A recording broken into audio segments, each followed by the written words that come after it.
because I don't think y'all are getting it. If you're a black femme in the audience, if you're a black woman, raise your hand if you remember the first time you straightened your hair or you permed your hair. Raise your hand if you remember the reaction that you got the first time that you straightened your hair and you permed your hair. People start to call you grown. Oh, you think you're grown. You're acting grown. You're speaking up for yourself. You're grown. We're constantly told to be silenced. When we speak up, we're told that we're dramatic. We're not respected in our own communities. I'm hella tired. I don't know when we're gonna get it. I pray that we do, but I don't know if we will for a while, because we let our own egos get to us. People still were trying to defend her death, saying that she had a knife in her hand. She had a knife in her hand? Y'all are able to feed mass murderers. This country fetishizes serial killers. It's an aesthetic for y'all. I wrote a poem 2 days ago before I even knew about what happened.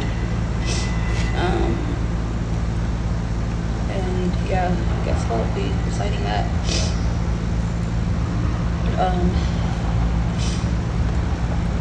One second.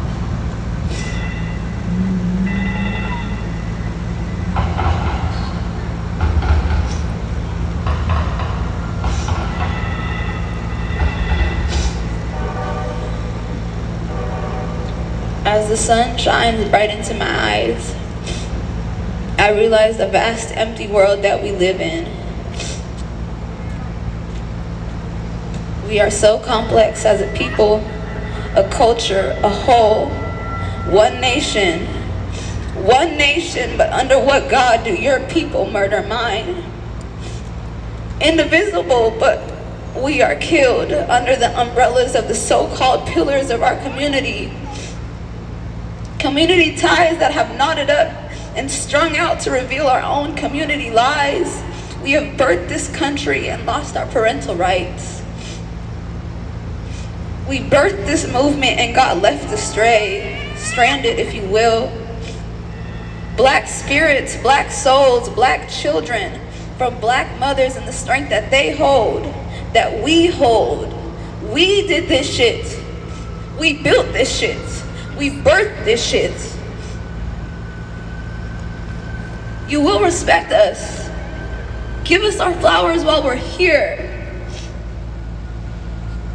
Because when we're gone, we're gone. We can't come back.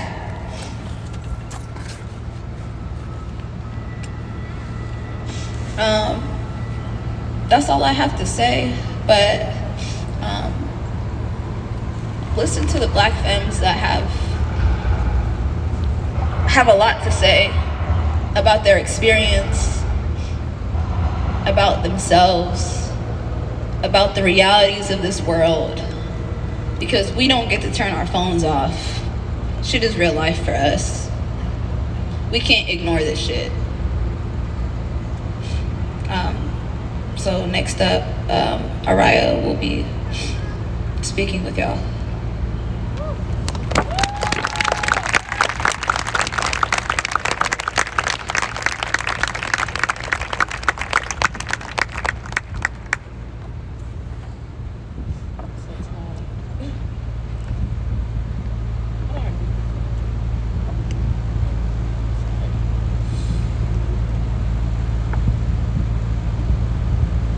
Hey y'all, my name's Araya.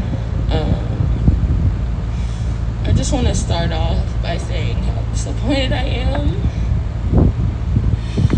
how hurt I am, and how how hurt we all are.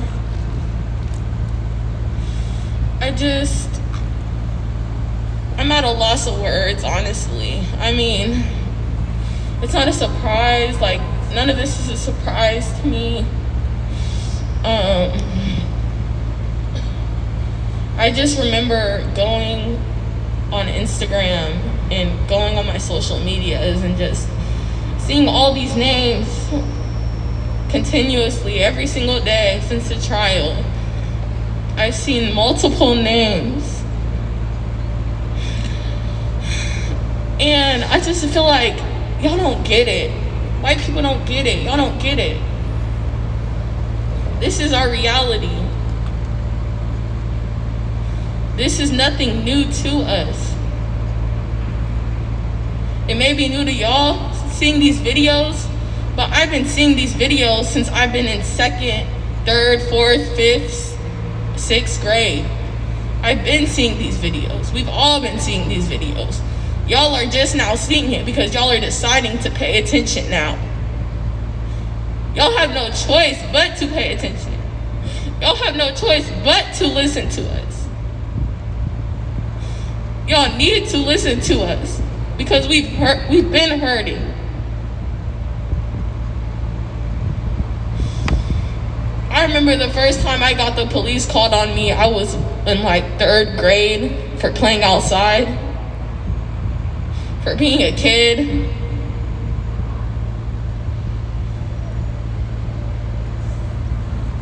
I was like 9 or 10, 8 or 9 actually, in 3rd grade. That's the first time I got the police called on me.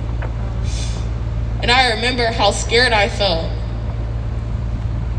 I didn't know what was gonna happen. All I know is a white woman was so scared of me playing outside that she called the police on me.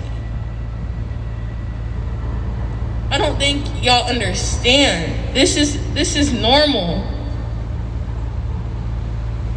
I'm just hurt. I'm so hurt. I don't really have much to say except for I'm hurt. And if you care, you're gonna show up. Keep on showing up. Keep on using your voices, for real. Like, just because George got justice, that doesn't mean we stop. We've been fighting. We're going to continue to fight. Because that's the only way that they're going to hear us. So, thank y'all for coming out here. But really take in these words. Really process these words. Because this shit matters. Our life matters. Should not be holding this vigil right now. I don't want to hold another vigil. I'm tired of my people dying. I'm tired of seeing these videos of us dying. It's like name after name. We don't get a break. We don't get to process the first name. We have to go on to the 2nd, 3rd, 4th, 5th. I'm done. I'm done. I'm so done.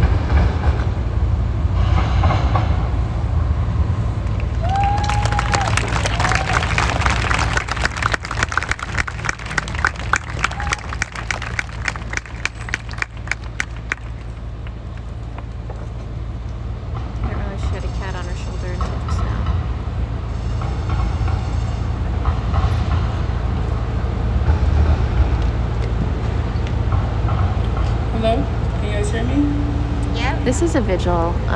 Please be respectful and not blame the victim. Thank you.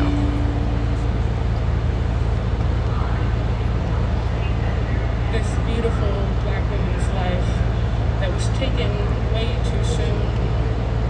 I worry that my life is next and that my siblings will be another name on a graphic.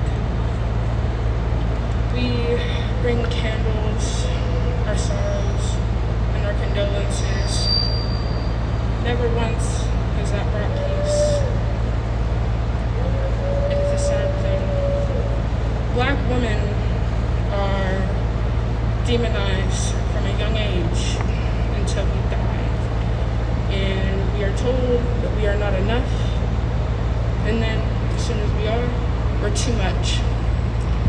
I wrote a poem a long time ago after I had gotten really, really, really angry, and everyone in my class told me that I was too mad, that I was too angry. And on my way home, I was thinking, if you all want me to be the bad guy I am supposed to be, then I'll be it. I wrote this. Black women Quit rationalizing why the victim is in the wrong. Hated almost. Just going through life, always if being you think seen as it, a just villain, keep it to never the yourself. hero. Her hair is nappy. Always got something to say. She's always mad. I feel for her. Always being hurt.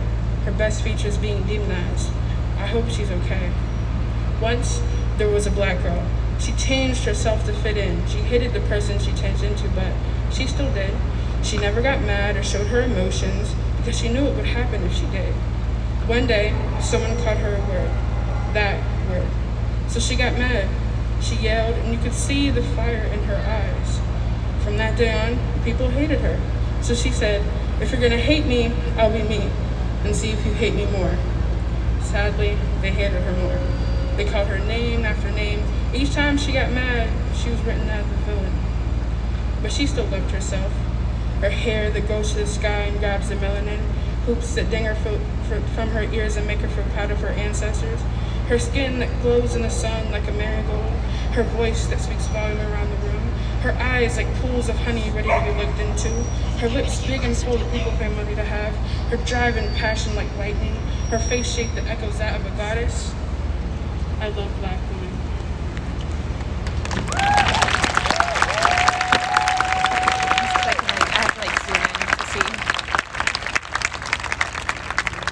I wrote that as a love poem to all Black women, because Lord knows we need them.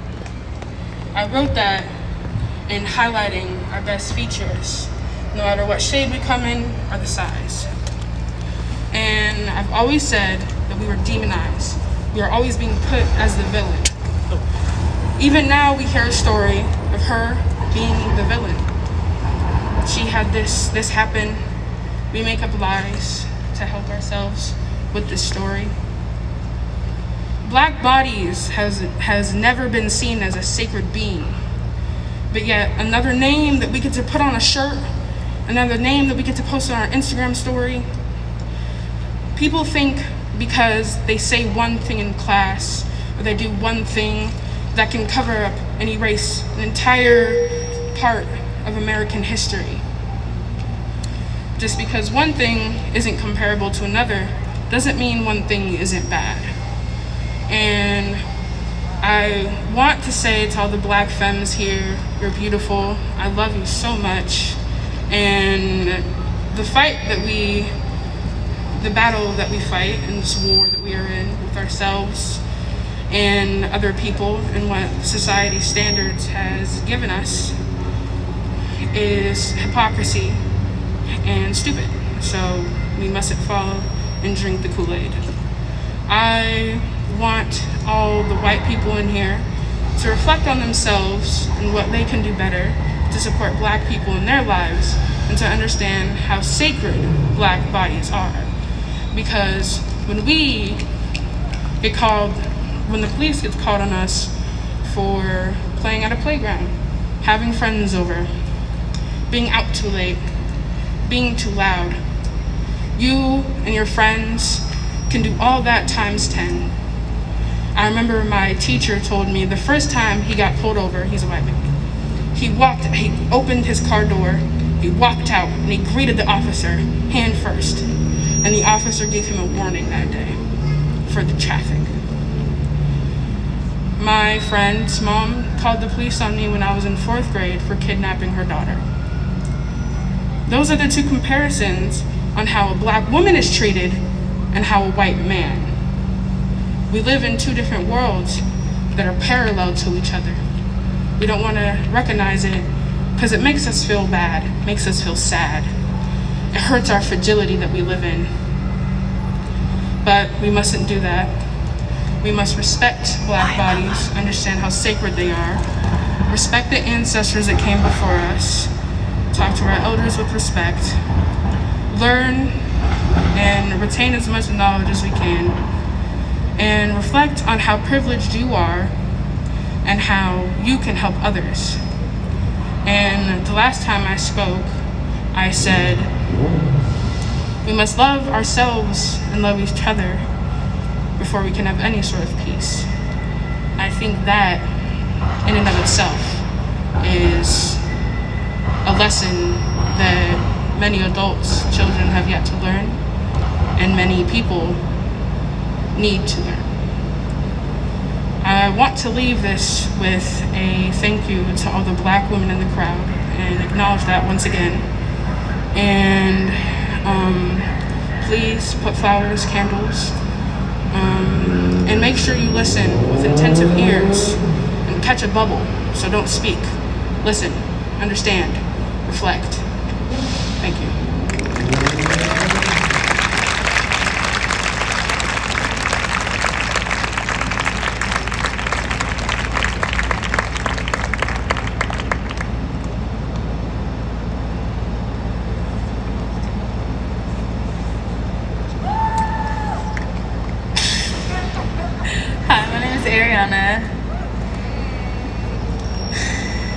And the first thing that I want to say is that I was 15 once. And when I was 15, I was still doing the same thing I'm doing today, fighting for my life, living in fear of the police.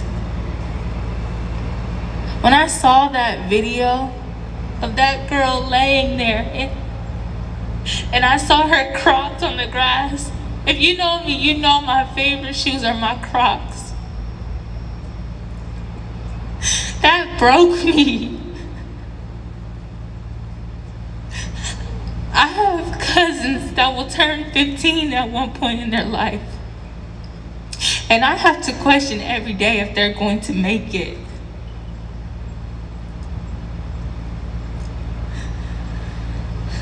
White supremacy has taken too many people from the Black community. It is time to put an end to this because I'm tired. I'm tired of grieving. I'm tired of feeling this. I was so happy to find out that Derek Chauvin was going to jail. I was so happy. I was crying in tears of joy. And then I ended up mad, sad, feeling the same anger I felt when he murdered George Floyd, because they murdered another young Black female that could have been me. That could have been Mars, Oriah, that could have been Kendall, that could have even been Rage, that could have been any other Black female. It's like we get one step closer just to end up back in square one. I'm tired of saying these names. Why can't I say more names like Michelle Obama?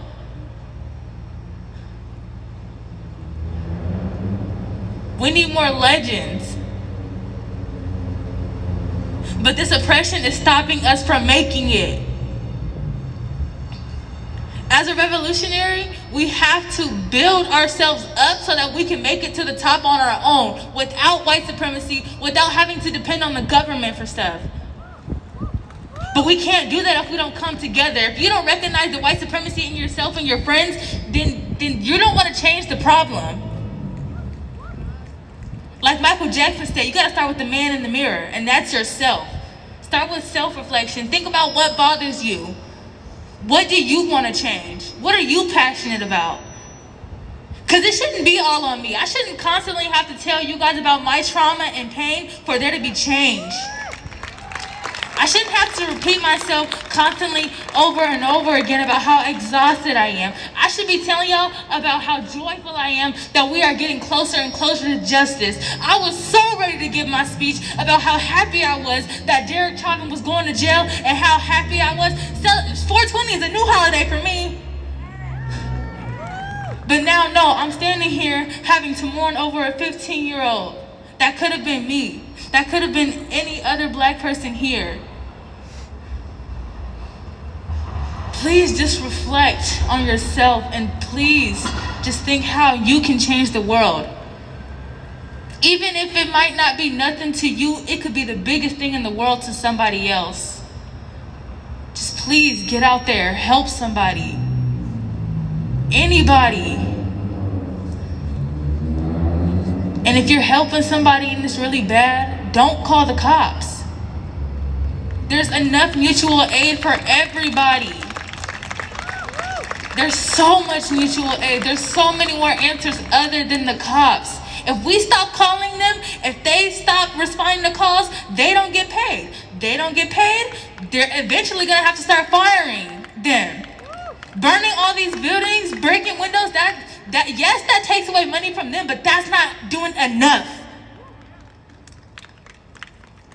Breaking a window does not make my voice heard. But no, actually not saying something and using my community to solve my problems instead of having to depend on the government says a lot. Coming together says a lot.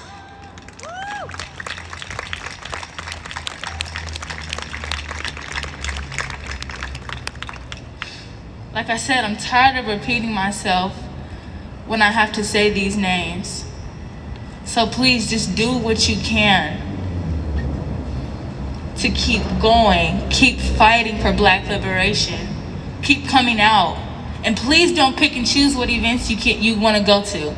I understand that people are busy and I understand that COVID is a thing, but we need numbers at every single event, because the more impact we have, like the more people we have, the more of an impact we make, the more voices are being heard. The more people we have to listen, the more voices are being heard, the more messages are being spread. So I have so much on my mind and I don't know what to say, because I've said so much, so many times. I don't know how many times you guys have heard the same message, but I keep constantly having to remind everybody that this is still an ongoing problem, and it's not the end. I hate to say it, but it's really not. They are targeting our young kids, our young ones. These are babies. They haven't even got to experience life. I'm still a baby. I'm so grateful to be alive right now. I am more scared to die at the hands of a cop than I am scared to die any other way. And do you know how horrible that feels when I have to see a cop all around the city, patrolling the streets of Portland like us protesting is wrong? It's not. There's no problem with us protesting and expressing our voice, because we're tired. That's all I'm gonna say for now, but thank you all for being here. Thank you for listening, and please continue to fight for Black liberation. Thank you for being here, Amy. I'm going to share this out really quick. Give me 2